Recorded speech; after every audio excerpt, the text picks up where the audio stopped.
Consideration तक sir यहाँ तक तो मुझे एक पैटर्न समझ में आ रहा था, मैंने देखा था कि कॉन्ट्रैक्ट आया, फिर उसके अंदर दो चीज होती है, एक एग्रीमेंट होता है, फिर उसके आगे ऑफर होता है, एक्सेप्टेंस होता है, फिर कंसिडरेशन होता है।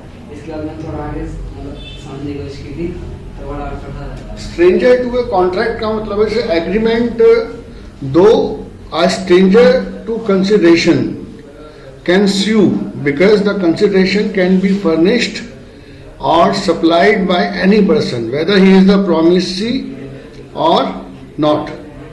मतलब मैंने आपको लास्ट में बताया था कि जो कंसिडरेशन है वो बदले में कोई भी दे सकता है ना। जैसे ए ने बी के साथ कॉन्ट्रैक्ट किया तो बी भी पेमेंट कर सकता है और बी के बिहाफ पर कोई और भी उसके बदले में पैसे दे सकता है। तो स्ट्रेंजर टू कंसिडरेशन क्या है, पॉसिबल है। माने किसी कॉन्ट्रैक्ट में जो कंसिडरेशन है वो बी के अलावा कोई और भी दे सकता है। But stranger to a contract माने जो कॉन्ट्रैक्ट है वो ए और बी के बीच में हुआ तो क्या सी कोई एक्शन ले सकता है, कैन नॉट स्यू। माने स्यू को कोई मतलब नहीं, जैसे ए और बी के बीच में कॉन्ट्रैक्ट हुआ है ना, तो सी कौन हो गया, stranger to a contract, can not sue, वो कोई भी एक्शन नहीं ले सकता। माने कैन नॉट स्यू है वो।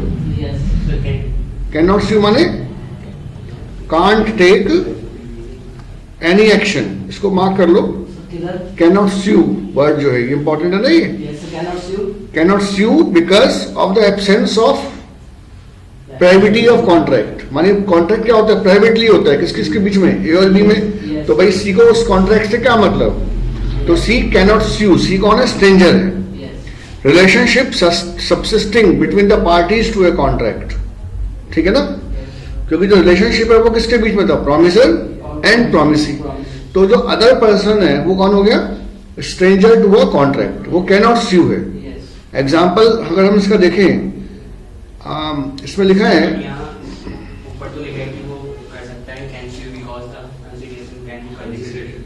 स्ट्रेंजर टू कंसिडरेशन पॉसिबल है लेकिन स्ट्रेंजर टू कॉन्ट्रैक्ट पॉसिबल नहीं है। जैसे कॉन्ट्रैक्ट ए और बी के बीच में हुआ कि भाई आप सी को इतना एन्युटी देंगे, तो सी को मिल रहा है तो उसके बिहाफ पे पेमेंट किसने किया, बी ने किया, तो वो पॉसिबल है। माने स्ट्रेंजर टू कंसिडरेशन तो हो सकता है कि आपकी वजह कोई और आपके बिहाफ पर उसका कंसिडरेशन पे कर रहा है, but stranger to contract is not possible, है ना। बेसिक रूल क्या है भाई, contract a X owes Y ₹1 lakh, X ने वाई से एक्स ने वाई को ₹1 लाख देने थे and sale is property to Z, और एक्स ने क्या किया, अपनी प्रॉपर्टी जेड को बेची थी। Z promises to pay off X debt, और जेड ने बोला कि भाई जो तेरा पैसा है ना जो तेरे को देने हैं वाई को, एक्स का जो डेप्ट है उसकी मैं पेमेंट कर दूंगा to Y. Z fails to pay, Z ने पे नहीं किया, Y can not sue Z, तो वाई जेड से पैसा नहीं मांग सकता because he is a stranger to a contract. जो कॉन्ट्रैक्ट हुआ था वो एक्स और वाई के बीच में हुआ था कि एक्स ने वाई को ₹1 लाख देने थे। फिर एक्स ने अपनी कोई प्रॉपर्टी जेड को बेच दी और जेड ने एक्स को बोला कि जो आपका डेप्ट है वो मैं वाई को दे दूंगा। तो डीलिंग किसके बीच में हो रही है, एक्स और जेड, एक्स और वाई के बीच में, और दूसरा डीलिंग किसके बीच में था, एक्स और जेड के बीच में। अब अगर जेड वाई को पैसे नहीं देता तो एक्स तो उसको बोल सकता है कि भाई यू विल पे, आपने मेरे से प्रॉपर्टी खरीदा तो उसके बदले में आप उसको दो, लेकिन Y can not sue Z, Y Z के खिलाफ कोई एक्शन नहीं ले सकता because he is a stranger to contract. जो वाई है वो, सॉरी जो जेड है वो क्या है, एक्स और वाई के लिए स्ट्रेंजर टू कॉन्ट्रैक्ट है, ठीक है। बट हमारे पास कुछ एक्सेप्शन है इस रूल के कि इन केसेस में जो स्ट्रेंजर टू कॉन्ट्रैक्ट है वो भी स्यू हो सकता है। The rule that stranger to contract can not sue is subject to the following exceptions. कुछ एक्सेप्शंस हैं इन केसेस में जो स्ट्रेंजर टू कॉन्ट्रैक्ट है वो भी एक्शन ले सकता है। Point is clear. मैंने बेसिक रूल क्या था, नहीं मैंने अभी जो एक्सेप्शंस पे आई है, आप एक्सेप्शन पे मैंने आपको क्या बताया, बेसिक रूल क्या है, कैन नॉट स्यू, कि जो स्ट्रेंजर टू कॉन्ट्रैक्ट है वो स्यू नहीं हो सकता, ये बेसिक रूल है। लेकिन कुछ इसके एक्सेप्शन है, जिन पे माने इनमें जो स्ट्रेंजर टू कॉन्ट्रैक्ट है वो भी स्यू है, माने वो भी एक्शन ले सकता है, अपवाद है इसके। The rule that stranger to contract cannot sue is subject to the following exceptions. ठीक है, जो स्ट्रेंजर टू कॉन्ट्रैक्ट है cannot sue is subject to the following exceptions. तो वो कौन से एक्सेप्शन है, देखते हैं इनको वन बाय वन। पहला, इन केस ऑफ ट्रस्ट।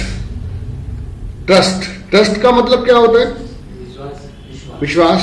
जैसे हमने कोई कॉन्ट्रैक्ट किया और उसका जो बेनिफिट है वो किसी और को मिल रहा है, तो जिस पर्सन को उसका बेनिफिट मिलता है उसको बोलते हैं बेनिफिशियरी। जैसे एक ट्रस्ट बनाया गया कि इसका जो बेनिफिट है वो ए ने एक ट्रस्ट बनाया बी के साथ कि इसका जो बेनिफिट है वो बी सी को देगा। तो सी कौन है? Stranger to contract. कॉन्ट्रैक्ट किसके बीच में हुआ था?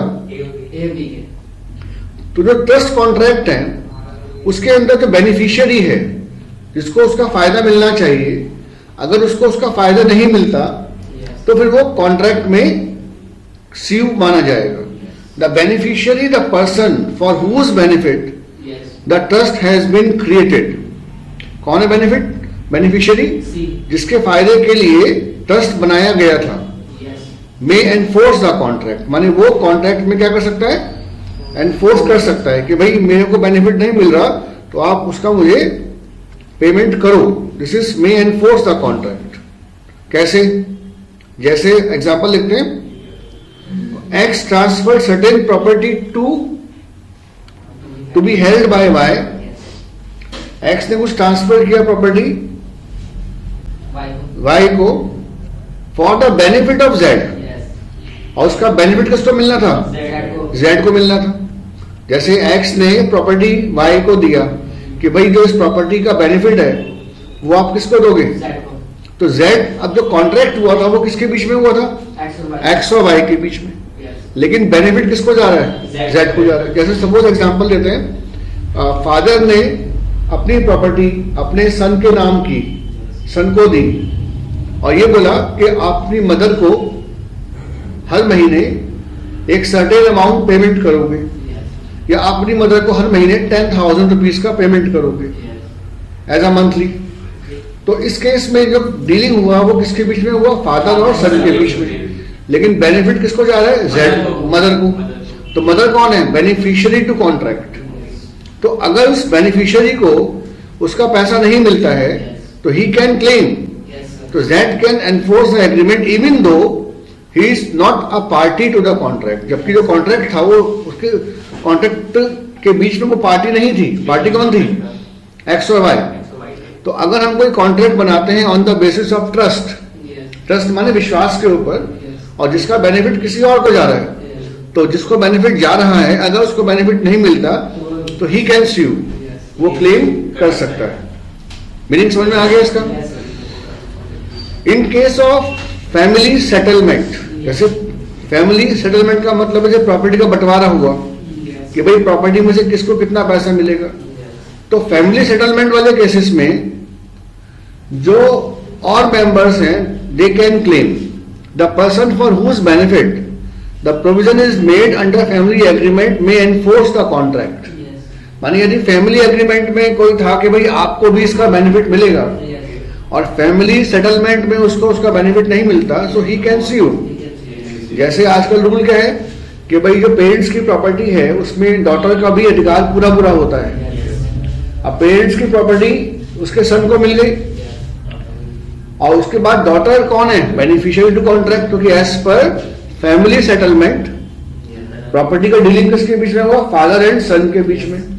लेकिन अल्टीमेट जो डॉटर है वो भी इसकी बेनिफिशियरी होगी। या फिर ये बोला गया कि भाई जो प्रॉपर्टी का पैसा है उससे फीमेल मेंबर्स की मैरिजेस के लिए प्रोविजंस क्रिएट किए जाएंगे।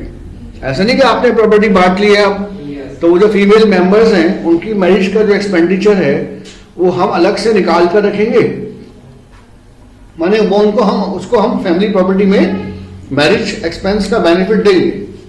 अब आपने अगर प्रॉपर्टी का बंटवारा कर लिया या सेटलमेंट कर लिया और उसमें आपने मैरिज प्रोविजंस का नहीं कंसिडर किया तो सो शी कैन क्लेम, वो उसके बदले में क्लेम कर सकती है। तो एग्जाम्पल क्या है, provision of marriage expense of a female member was made in a joint Hindu family. तो joint family joint Hindu family क्या होता है, HUF। तो HUF के अंदर प्रोविजंस बनाए जाते हैं कि भाई फीमेल मेंबर्स की मैरिज के एक्सपेंस का हम इसके अंदर खर्चे का अमाउंट अलग से लेकर चलेंगे। अब अब इसमें क्या हो गया, पार्टीशन हो गया फैमिली का। तो उस केस में जो फीमेल मेंबर हैं वो अपने मैरिज एक्सपेंस के लिए स्यू कर सकती है कि भाई हमारे जो मैरिज के खर्चे हैं उसको आपको अलग से कंसिडर करना पड़ेगा।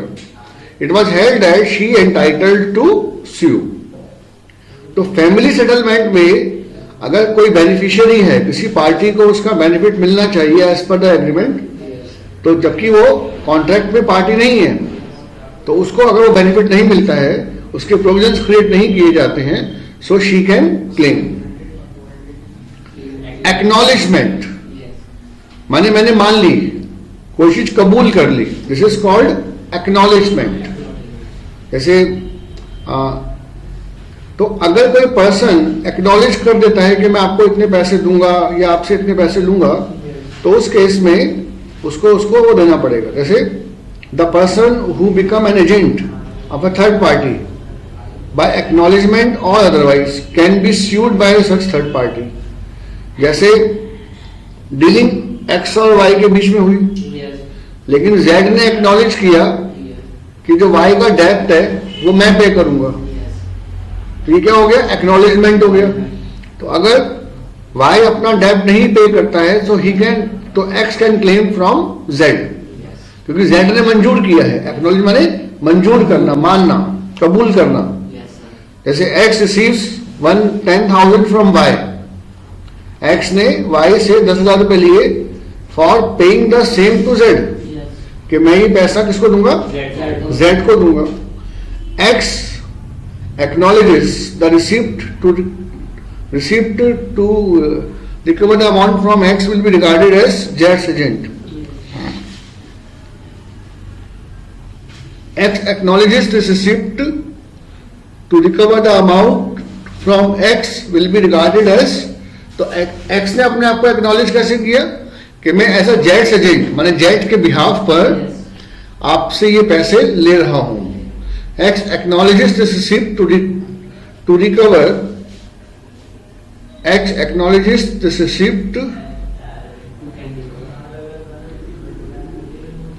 रिसीप्ट के बाद कॉमा लगाइए। He can recover the amount from X. कैसे रिकवर कर सकता है अमाउंट X से? Will be regarded as Z's agent. तो ये एक्नॉलेज कर रहा है कि मैं Z के बिहाफ पर आपसे ये पैसे कलेक्ट कर रहा हूं और मैं Z को ये पैसे दे दूंगा। डीलिंग किसके बीच में थी, X और Z के बीच में, लेकिन नहीं सॉरी डीलिंग किसके बीच में थी, X और Y के बीच में। और X नहीं सॉरी डीलिंग थी Y और Z के बीच में।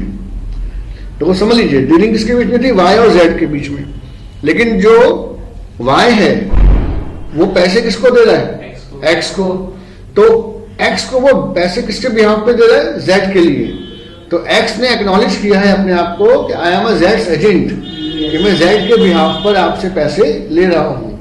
तो अब अगर X Z को पैसे नहीं देता है सो ही कैन क्लेम, माने X उसके अंदर क्या हो गया, एक्नॉलेजमेंट डेप्ट हो गया। सर ये जो आया सर Y के लिए आया ना, देखो इसमें जो कॉन्ट्रैक्ट हुआ था वो Y एंड Z के बीच में हुआ था। X कौन था, स्ट्रेंजर टू कॉन्ट्रैक्ट। X कौन था, स्ट्रेंजर। अब Y और Z के बीच में डीलिंग हुई, तो Z के बिहाफ पर X ने पैसे ले लिए। सपोज कर लीजिए, मैं एग्जांपल देता हूं कि Z जो है वो दिल्ली में रहता है और Y रहता है मुंबई में। अब Y ने मुंबई में X को पैसे दे दिए कि आप ये पैसे Z को दे देना। तो X ने एक्नॉलेज किया कि हाँ ठीक है, मैं ये पैसे Z को दे दूंगा। डीलिंग किसके बीच में हुई थी, Y एंड Z के बीच में। तो अगर उस केस में X Z को पैसे नहीं देता है तो Z can claim from X। तो ये Z can claim from X, माने हमने पोजीशन ले ली।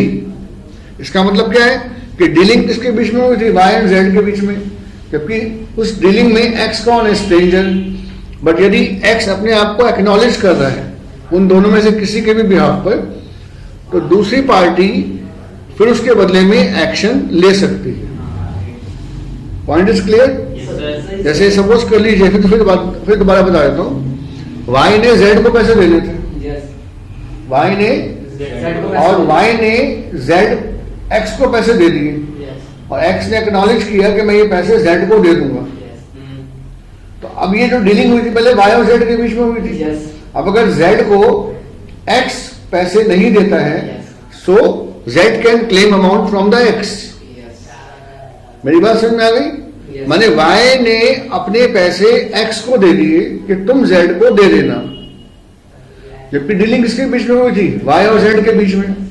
तो अब Z can claim amount from the X, क्योंकि X ने ये माना कि अब मैं ये पैसे Z को दे दूंगा तुम्हारे बिहाफ पर। किसके बिहाफ पर? Y के बिहाफ पर। जैसे Y ने, फिर एक बार देखो, Y ने Z को पैसे देने थे, Y ने Z को पैसे देने, तो Y ने वो पैसे X को दे दी कि तुम ये पैसे मेरे बिहाफ पर Z को दे देना, और Y ने और X ने इसका एक्नॉलेज कर लिया, मान लीजिए इस बात को कि हाँ ठीक है, मैं अब आपकी जगह ये पैसे Z को दूंगा। अब अगर Z को वो पैसे नहीं मिलते हैं तो उस केस में क्या होगा? Z can claim amount from the, किससे? X से, X से क्लेम कर सकते हैं। ये आया Z के लिए, ठीक है? X acknowledge this receipt, he can recover the amount from, sorry ये एक मिनट मिस्टेक हो रही है। X acknowledges this receipt, so यहाँ पे ही नहीं आएगा, this is Z। Z can recover the amount from X. amount from Z can recover the amount from X will be regarded as Y's agent, will be regarded as Y's agent। सही कर लीजिए इसको। माने वो ये पैसा Z से recover कर, सॉरी X से रिकवर कर सकते हैं, कैसे? Y के बिहाफ पर, as an Y's agent. X की जगह ले लेगा ना फिर। बिल्कुल। Assignment of contract, assignment of contract का मतलब है कि हमने वो कॉन्ट्रैक्ट किसी और को असाइन कर दिया।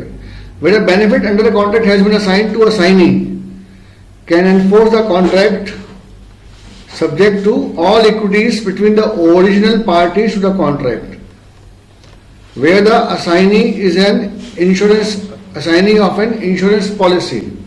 एग्जाम्पल दे रखा है, the assignee of an insurance policy.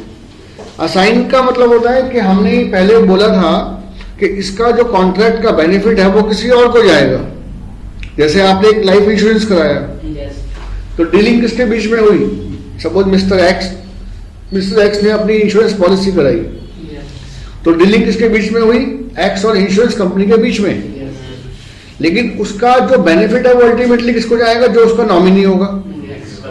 तो इंश्योरेंस कंपनी ने बोला कि भैया हम इसका पैसा किसको देंगे? आपके नॉमिनी को देंगे, जो भी आपकी जैसे सपोज मिस्टर एक्स ने अपना नॉमिनी मिसेस एक्स को बनाया, अपनी वाइफ को बनाया, तो एक्स की डेथ के बाद वो पैसा किसको मिलेगा?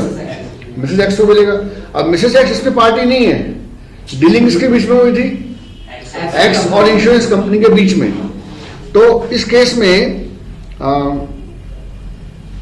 जो मिसेस एक्स है वो असाइनी है।